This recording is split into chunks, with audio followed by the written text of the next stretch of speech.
नमस्कार, राष्ट्रभोज से मैं पवन केसवानी। प्राकृतिक संसाधनों से भरपूर छत्तीसगढ़ की धरती 44.5% वन क्षेत्र में आती है और वन विभाग के सबसे प्रमुख और सबसे बड़े पद में बैठे हुए 1990 बैच के IAS अधिकारी वी श्रीनिवास राव, जो कि प्रधान मुख्य वन संरक्षक एवं वन बल प्रमुख है, इनके विरुद्ध बेहद गंभीर और चौंकाने वाली जानकारी सामने आई है। वैसे तो इनकी नियुक्ति कांग्रेस शासनकाल में मोहम्मद अकबर के खास संबंधों के कारण की गई थी, क्योंकि मोहम्मद अकबर जब वन मंत्री थे तो विधानसभा चुनाव के करीब 4 महीना पहले अगस्त 2023 से इन्होंने अपना कार्यभार संभाला था। और उसके बाद जिस तरह से बिलासपुर में लूथरा शरीफ की मस्जिद के बाहर कैंपा फंड से जो उद्यान बनाया गया, इसके अलावा मरवाही की मटिया डांड में जिस तरह से मजार मकबरे के लिए इन्होंने काम किया, कैंपा फंड का साफ तौर पर दुरुपयोग करने के लिए संजय त्रिपाठी नामक एक प्रभारी DFO का इस्तेमाल किया गया। और संजय त्रिपाठी के विरुद्ध जब जांच हुई और पता चला कि इन्होंने प्रभारी DFO रहते हुए न केवल कैंपा फंड का दुरुपयोग किया, बल्कि फर्जी समिति बनाकर फर्जी अकाउंट खुलवाकर उसमें पैसे डलवाए गए, इसलिए इनके विरुद्ध 1 करोड़ 2 लाख रुपए की रिकवरी निकली। होना तो ये था कि इनकी बर्खास्तगी हो जाती, लेकिन जैसे ही वी श्रीनिवास राव PCCF के सबसे प्रमुख और ओहदेदार पद में बैठते हैं तो सारी फाइलें नस्तीबत हो जाती है। गहराई से समझने वाली बात यह भी है कि छत्तीसगढ़ का युवा सरकारी नौकरी के लिए संघर्ष कर रहा है। नवंबर-दिसंबर 2024 में 1484 वन रक्षक भर्ती की प्रक्रिया आगे बढ़ती है, नामजोग होती है। इसके लिए टाइमिंग टेक्नोलॉजी नामक हैदराबाद की कंपनी को काम दिया जाता है। करीब 4.5 लाख अभ्यर्थी इसके लिए आगे आते हैं। जो टाइमिंग टेक्नोलॉजी कंपनी को 10 करोड़ का टेंडर सिर्फ इस बात के लिए दिया गया था कि वो अभ्यर्थियों की शारीरिक मापदंडों की नापजोख सही तरीके से मशीन से कर सकें। लेकिन अब आपको जानकर हैरानी होगी, करीब 1.5 लाख अभ्यर्थी ही नापजोख के लिए आगे आते हैं, उस पर भी ये कंपनी पूरी तरह फेल हो जाती है। 10 करोड़ का टेंडर दिया गया था। चूंकि ये कंपनी हैदराबाद की है और वी श्रीनिवास राव का सीधे तौर पर हैदराबाद से कनेक्शन है, जहां उनकी पत्नी एक बहुत बड़े अस्पताल को संचालित करती है, और इसी हैदराबाद की कंपनी को साफ तौर पर बचाने के लिए छत्तीसगढ़ के लाखों युवा जो उम्मीदवार के रूप में वन रक्षक रूप में आगे आए थे, जिन्हें 1484 पदों में पोस्टेड करना था, नियुक्तियां होनी थी, लेकिन वो मामला फिलहाल अटक गया है। 4-5 करोड़ रुपए शासन का अभी और लगेगा, ये प्रक्रिया और लंबी होगी, युवाओं में असंतोष होगा। जाहिर तौर पर इससे शासन और सिस्टम की बदनामी होगी, लेकिन साफ तौर पर टाइमिंग टेक्नोलॉजी नामक इस कंपनी को बचाने के लिए, जिससे हो सकता है वी श्रीनिवास राव का कोई खास संबंध रहा हो, उन्होंने जो गड़बड़ झाला किया वो आज मैं आपको बाकायदा ऑन स्क्रीन बताऊंगा किस तरह से साजिशें रची गई। मेरे पास आज कुछ पत्र भी है, कुछ चैटिंग भी है। ये वन अधिकारियों के एक ग्रुप से लिया गया स्क्रीनशॉट है, जिसमें साफ तौर पर चैटिंग करते हुए वी श्रीनिवास राव आखिरी में लिखते हैं कैरी ऑन अप्रूव्ड, यानी व्हाट्सएप में साहब ने अनुमति दे दी। गजब हो गया साहब। आखिर छत्तीसगढ़ के युवाओं का क्या होगा, और इस कंपनी को बचाने के लिए आप इतनी मेहरबानी व्हाट्सएप में दिखा रहे हैं। और तो और आपने बैक डेट में 16 नवंबर 2024 को एक समिति भी बना दी, लेकिन ये बैक डेट वाला खेल खुल चुका है, क्योंकि जिस 16 नवंबर 2024 को आपने एक कमेटी कथित रूप से बनाई थी, जिसका पत्र 21 नवंबर 2024 को जारी किया गया था, वो सारे पत्र मैं आपको एक एक कर दिखा रहा हूं। लेकिन इससे पहले गौर से इस पत्र को देखिए, जिसे लिखा है वन मंडलाधिकारी कवर्धा ने। तारीख डली हुई है 25 नवंबर 2024, यानी आपने यदि 16 नवंबर 2024 को कोई समिति बनाकर इस बात की अनुमति दी थी कि टाइमिंग टेक्नोलॉजी नामक जो कंपनी जो पूरी तरह शारीरिक मापदंड मशीन से करवाने के लिए फेल हो चुकी है, उसके विरुद्ध कोई एक्शन न करते हुए मैनुअल परीक्षण कराया जाए, यानी जिस पर कृपा होगी उसी का सिलेक्शन होगा, उसी की नापजोख सही होगी। इसी भ्रष्टाचार से बचने के लिए, मैनुअल पद्धति से बचने के लिए 10 करोड़ का टेंडर टाइमिंग टेक्नोलॉजी को दिया गया था। जब कंपनी फेल हो गई तो बैक डेट में एक समिति बनाई गई। अब मैं जिस तारीख का उल्लेख कर रहा था, यहाँ गौर करने वाली बात यह है कि यदि साहब आपने 16 नवंबर 2024 को कोई कमेटी बना दी थी तो आपके ही मातहत अधिकारी ने ये 25 नवंबर 2024 को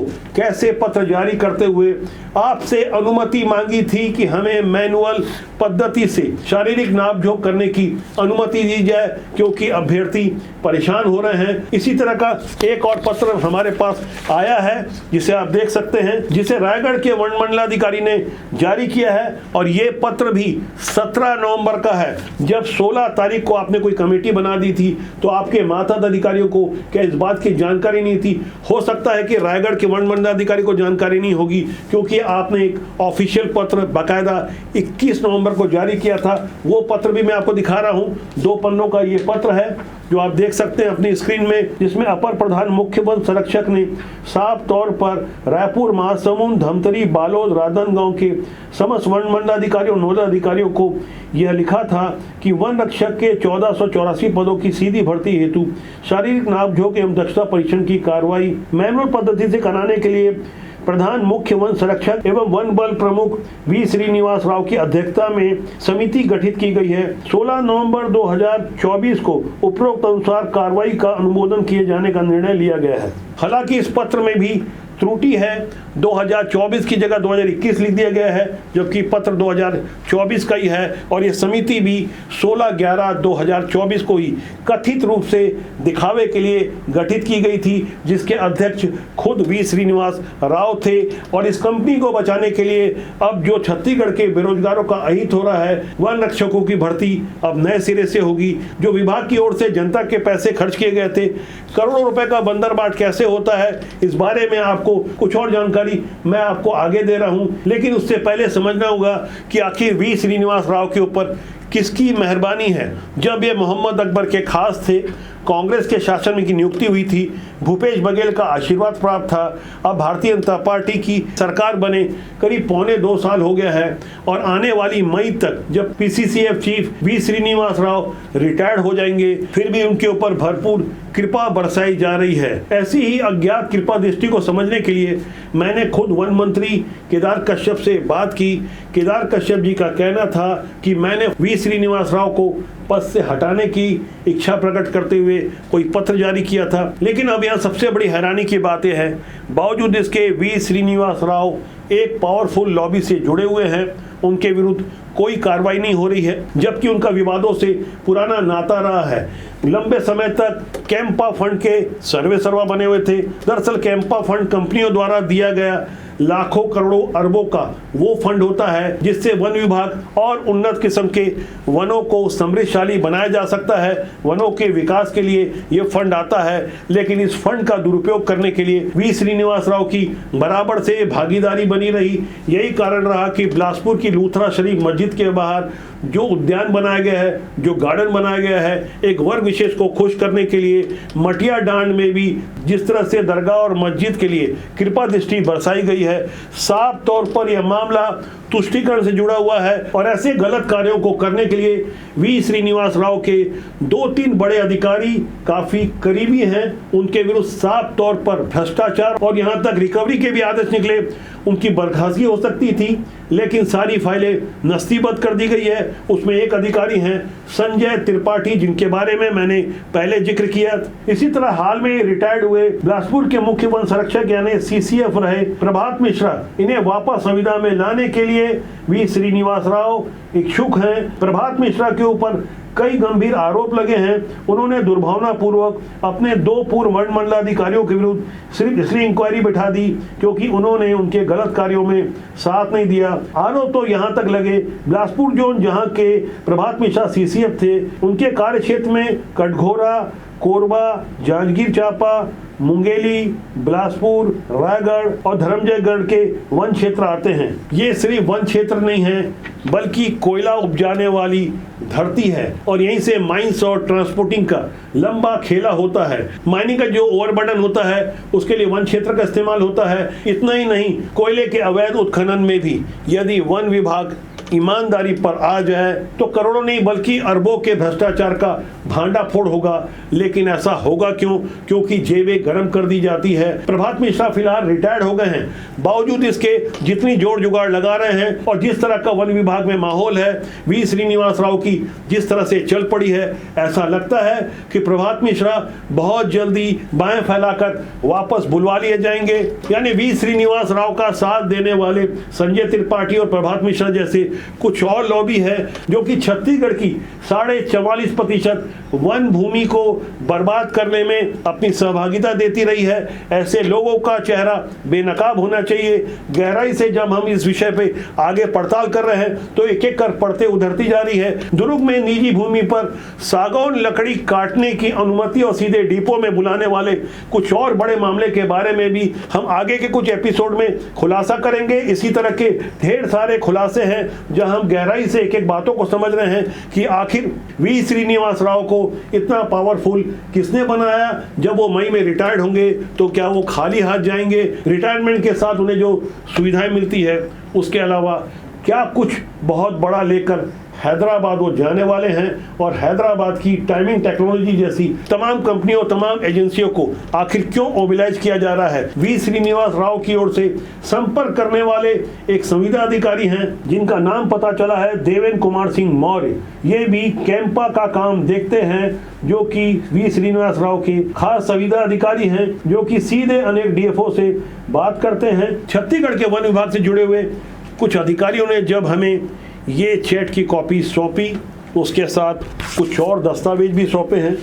ढेर सारी जानकारियां हैं, एक एक कर आगे की किस्तों में मैं आपको बताऊंगा तो आपको हैरानी होगी कि सिस्टम को दीमक की तरह, घुन की तरह खोखला करने वाले लोग कोई और नहीं बल्कि सिस्टम में बैठे हुए वो बड़े बड़े अधिकारी हैं जो कि शपथ लेते हैं ईमानदारी की, जो कि हमारे आपके टैक्स के पैसे से तनख्वाह पाते हैं, सुविधाएं भोगते हैं, लेकिन सही अर्थों में गद्दारी करते हैं देश के साथ, समाज के साथ। किस तरह से पूरे छत्तीसगढ़ को लूटने का काम चल रहा है, वास्तव में इसकी सीबीआई जैसी एजेंसी से जांच हो जाए तो ये बहुत बड़ा घोटाला सामने आएगा। अब आप सोचिए, क्या बस्तर की भूमि पर कॉफी उगाई जा सकती थी?